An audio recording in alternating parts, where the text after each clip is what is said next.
मिल गया ना फिर वो आईपीएल का ब्लॉकबस्टर सैटरडे, धमाकेदार गेम, अल्टीमेट चेज। और जरूर गेम्स तो दो हुए थे, पर अगर आप एक रात के गेम में 250 रन चेज करवा दोगे, जो आईपीएल की हिस्ट्री का सेकंड हाईएस्ट सक्सेसफुल चेज है, तो मतलब और आप किसी चीज के बारे में बात करोगे। और इस गेम के बारे में आने वाले सालों तक बात होती ही रहेगी, क्योंकि इस गेम में अभिषेक शर्मा और सनराइजर्स हैदराबाद की टीम ने जो करके दिखाया, वो बहुत सारी टीम्स आने वाले सालों में इमेजिन भी नहीं कर पाएंगी शायद करना। जरूर पंजाब ने किया है पिछले साल ही आईपीएल का हाईएस्ट चेज, मगर उनकी ये क्वालिटी नहीं थी कि वो बार बार इस टारगेट और फर्स्ट इनिंग्स में हो या सेकंड इनिंग्स में हो, वो स्कोर के आसपास बार बार नहीं आ रहे थे।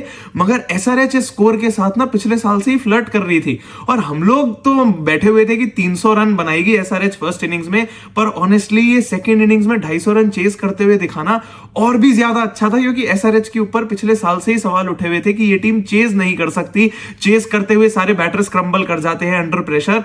बट अब अगर आप 250 रन चेज कर सकते हो, वो भी खासकर तब जिसमें Indian batter Abhishek Sharma 140 run बना रहे हैं, जब पिछले 4 मैचेस में वो फेल हो रहे थे, और सब उनके ऊपर इतने सवाल उठा रहे थे कि ये तो एक ब्लाइंड स्लॉगर है, लास्ट ईयर तुक्के में रन बना रहा था, इस बार जब पिचेस बैटिंग फ्रेंडली नहीं है और बॉलर्स को थोड़ा समझ आ गया इसको आउट कैसे करना है, तो अब कहां रन बना रहा है। एसआरएच तो छोड़ो, इसको इंडियन टीम का भी ओपनर नहीं होना चाहिए।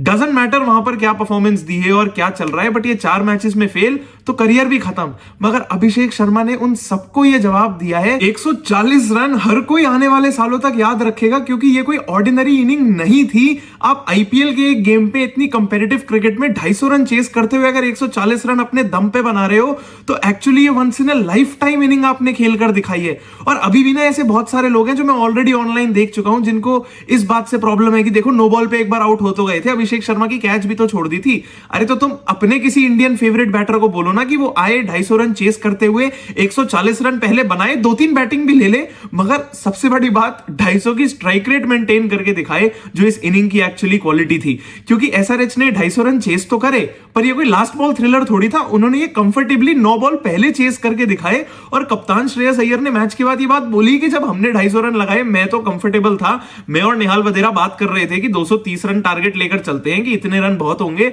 स्टोइनिस ने लास्ट में 4 बॉल पे 4 छक्के लगाए, तो हम लोग का टारगेट थोड़ा और ज्यादा बढ़ गया। बट एसआरएच ने ये टारगेट को 2 ओवर पहले चेस कर दिया। और ये जो इनिंग मैंने अभिषेक शर्मा की अपनी आंखों के सामने देखी है, ये मैंने अपने करियर में शायद किसी बैटर की बेस्ट इनिंग्स देखी है। ऑन दी अदर हैंड, आप पंजाब किंग्स के बारे में कुछ यहां सोच नहीं सकते, कोई ऐसी बात नहीं है, कोई एनालिसिस नहीं है जो आप उनके लिए करो।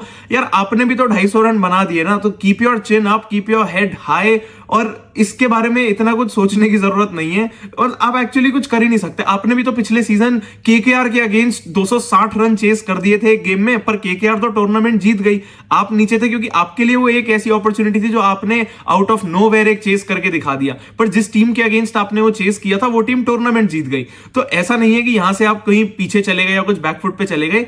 ये तो क्रिकेट है और यही आईपीएल है। एसआरएच के पास भी इस गेम के बाद ऐसा नहीं है कि वो कुछ चेंजेस ऐसे इस मैच में उन्होंने करे होंगे। सब कुछ माइंडसेट का खेल है। आप अपना माइंडसेट बिल्कुल मेंटेन करके चलोगे तो आने वाले गेम्स में आपको भी कोई तकलीफ नहीं होगी। ऐसा कुछ भी नहीं है जो आप किसी भी टीम को यहां पर चेस करने की जरूरत है। जरूर एसआरएच के पास वो मोमेंटम है, होगा अगले गेम्स में, मगर पंजाब के पास कुछ ज्यादा सोचने के लिए ऐसी कोई बात होनी नहीं चाहिए। सोचने का काम दिन वाले गेम से जरूर लखनऊ सुपर जायंट्स को तो करना ही चाहिए, जबकि वो गेम जीत गई। आपने गुजरात टाइटंस को 180 पे रिस्ट्रिक्ट किया जब उनको इतना अच्छी शुरुआत मिल चुकी थी। आपने उस टारगेट को चेस भी किया, पर ना जाने क्यों लखनऊ सुपर जायंट्स के बारे में एक अच्छी फीलिंग आती ही नहीं है। हो सकता है सीजन के बाद आप आके मेरे को बोलो कि तुम तो बिल्कुल गलत थे, तुम्हें तो कोई नॉलेज नहीं है, तुम जानते नहीं हो, बट एक गट फीलिंग होती है एक टीम के बारे में, और यही वो गट फीलिंग है कि लखनऊ सुपर जायंट्स को कहीं ना कहीं निकोलस पूरन ही कैरी कर रहे हैं। इस गेम में भी अगर आप 180 रन चेस कर रहे थे, तो निकोलस पूरन ने जिस तरह से डोमिनेट किया 180 के स्ट्राइक रेट से, जो उन्होंने अपने 64 रन बनाए, जरूर वो आपकी टीम को बहुत फायदा दे रहे हैं।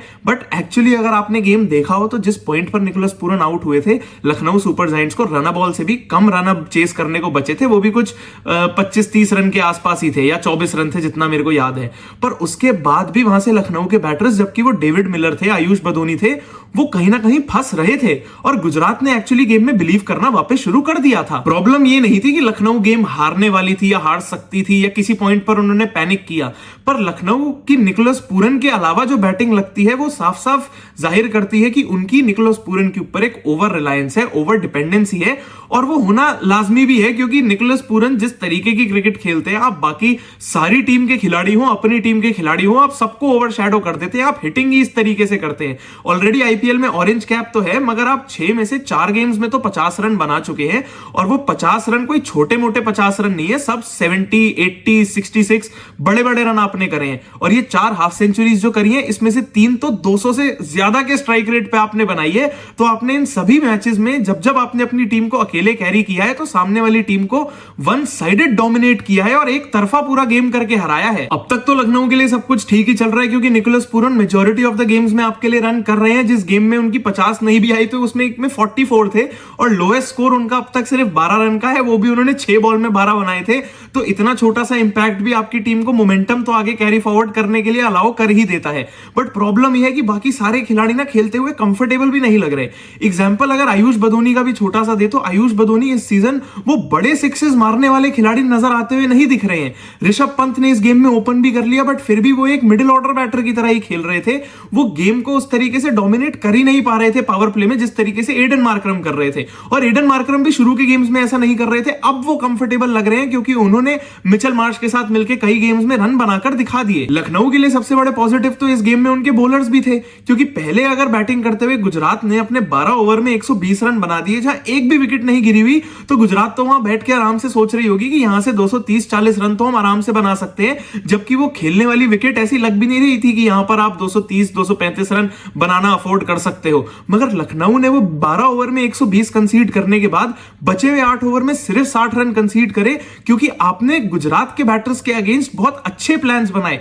रदरफोर्ड को अगर आप आउटसाइड ऑफ स्टंप बॉलिंग करते जा रहे थे तो आपने उस प्लान से हटा नहीं और आप वहीं पर लगे रहे, और आपने रदरफोर्ड को बिल्कुल भी एक्सेलरेट करने ही नहीं दिया। और लखनऊ के बॉलर्स ने जो यहां पर रन बचाकर दिखाए वो अगली इनिंग में काम आए भी, क्योंकि गुजरात ने ये 180 रन डिफेंड करते हुए भी गेम को आखिरी ओवर की 3 बॉलों तक तो ले ही गए थे। और अगर निकोलस पूरन के इतने बड़े रन नहीं आते तो लखनऊ जरूर स्ट्रगल करती, क्योंकि रन बॉल आने के बाद भी जब कुछ 24-25 बॉलों में आपको उतने ही रन चाहिए थे, तब भी आपने गेम आखिरी ओवर में जाकर ही खत्म किया। जबकि कोई और टीम होती या आपकी टीम के भी इनफॉर्म बैटर्स होते तो जरूर वो इस टारगेट को कम से कम 2-2.5 ओवर पहले खत्म करने के लिए जाते और अपनी नेट रन रेट को बूस्ट करना चाहते। ये ब्लॉकबस्टर सैटरडे तो भैया वैसे 2 ही खिलाड़ियों के नाम था। दोपहर के गेम में निकोलस पूरन के नाम, जिन्होंने वापस इस आईपीएल में अपनी डोमिनेंस को प्रूव करके दिखाया, और ये रात का गेम अभिषेक शर्मा के नाम, और पूरा क्रेडिट उनको जरूर। साथ में ट्रेविस हेड के बिना तो ये पॉसिबल होता ही नहीं, बट ट्रेविस हेड भी शुरू में स्लो ही खेल रहे थे और सेकंड फिडल का रोल निभा रहे थे अभिषेक शर्मा के साथ, क्योंकि अभिषेक शर्मा एक्चुअली एक अलग ही मूड में बैटिंग कर रहे थे। और ये बात मैंने पुरानी वीडियोस में भी बोली थी एसआरएच के लिए कि अगर इस टीम को यहां से कमबैक करनी है तो आप अपने बॉलर्स पे नहीं, आप अपने बैटर्स को ही बैक करते रहोगे, क्योंकि वहीं पर आपकी इन्वेस्टमेंट है, वही आपके असल मैच विनर्स हैं। पहले बैटिंग कर रहे हो तो इतने रन बनाओ कि सामने वाली टीम पहली इनिंग के बाद ही घुटने टेक दे, और अगर आप टारगेट चेस करने जा रहे हो तो जितने मर्जी रन फर्स्ट इनिंग्स में कंसीड कर लो, अपने बैटर्स को बैक करो उसको चेस करने के लिए। और finally Abhishek Sharma, Travis head ने अपने आप को बैक किया और जो मर्जी टारगेट उनके सामने आया उन्होंने वो चेस करके दिखाया। अभिषेक शर्मा को तो सिर्फ अपने लिए नहीं, अपने टीममेट्स के लिए नहीं, इस टीम के नाम के लिए नहीं, एक्चुअली अपने फैंस के लिए ही खेलना था, जो इतने लोग इस ऑरेंज आर्मी में रहकर सनराइजर्स हैदराबाद को सपोर्ट करते हैं, उनको देखने आते हैं।